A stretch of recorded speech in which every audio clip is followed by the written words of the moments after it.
Ready, set, go. Hi all, I'm Marielle and welcome to my YouTube channel. Today we're discussing the concept of the Trolley Dash. Most of you've heard of a game called Trolley Dash. This is where they provide you with a trolley in the supermarket and they tell you have 1 minute to grab anything off the shelf that you want. You get whatever's in your cart for free. Guy Fieri has also brought out a version of this, except he gives you a shopping list already written and you have to get the items on the list, which makes it a little bit more difficult. Even though there are signs in the aisles, it can also be tricky because sometimes things aren't where you think they would be. So this concept plays on the fact that you only have a certain amount of time. You have to get through the supermarket as fast as possible and get the things that you want. And this is where you realize that it's not that easy. I mean, like, if you're sitting at home and you see this on TV or online, you're thinking, how hard can it be? But I will tell you just how hard it can be through explaining some of the cunning tricks supermarkets have up their sleeves to nudge you in certain directions, make you spend more time there, and in the end make you purchase more items. So last week I spoke a little bit about how when you go to the supermarket and you do your shopping, you kind of get a little bit overwhelmed by everything that's going on and all the choices and options that you have. And I said that this week we'll kind of look into how supermarkets play a role in nudging us to stay longer and purchase more. So we get to the supermarket and we take our trolley. And we don't pay much attention to the fact of the size of the cart. Does it have an effect? No, you say? Wrong. It does. It has been proven that our brain overrides our rationality and urges us to buy more, to fill up the trolley. So the size of the trolley is the first cue before even entering the supermarket to buy more. There are reasons that supermarkets do certain things, from the layout to the lighting to the product placement, positioning of products. Everything plays a little small part in convincing us to buy more. If you enter a supermarket, most supermarkets, you'll realize have a designated entry area, and then further down the line it has an exit. The reason for this being that they kind of force you to enter and go through this one-way system and exit at another point. So you will pass various products along the way. So they actually just kind of want to delay your time in the supermarket and see if they can lure you in with the different products that they are displaying. So as you enter in most supermarkets, you realize that the first thing that you are confronted with is the fresh produce section. Many of us don't really pay much attention to it, and why would you?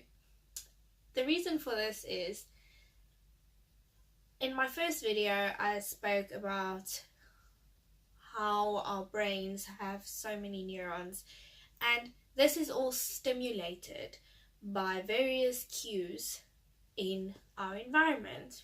How the supermarkets use this to their advantage is if you are confronted with so many different stimuli like bright colors, or like vibrant colors and fresh smells, it stimulates the part in your brain which creates certain feelings and emotions, and it tends to kind of make us more upbeat and happy. And this makes us more susceptible to various marketing tactics. So supermarkets really rely on that sensory impact, that first impression of you walking into the supermarket, and they really rely on the fact that they want to stimulate and get those neurons working so that as you progress throughout the supermarket, you'll take in more information, which will get me to my later point. So supermarket layout plays a big part in how we progress through the supermarket and what we see whilst walking through the supermarket and working through our shopping list. Now, many of you are saying that I'm not one of those people that fall into these traps, and I draw up my shopping list and I go in and I get my shopping done and I get out. And yes, for most of the part, this is true. But for some of us, unfortunately, we do fall in that trap. It's not because we want to or that we are weak. It's mainly has to do with something in our brains. So what supermarkets are cunning at is their layout. They design their the interior in such a way that when you are looking for a specific product, that you have to walk past majority of products to get to what you are looking for. So they have basically identified common products that most people generally will go into the supermarket and buy, such as bread, milk, eggs, and those type of things. These are the type of items that you get home after work, you run out of, and you're like, oh goodness, I'm quickly going to dash to the supermarket and get some milk. And it's never the case that you quickly go to the supermarket and get some milk, because you are predisposed to so many products along the way getting to the milk. And then there was maybe some triggers that remind you that you are low on certain products at home, or that you have run out of certain things at home, and then you tend to buy them as well. So it's never the case that you have one item on the brain and that's what you're getting. Getting back to the layout, they've been very clever.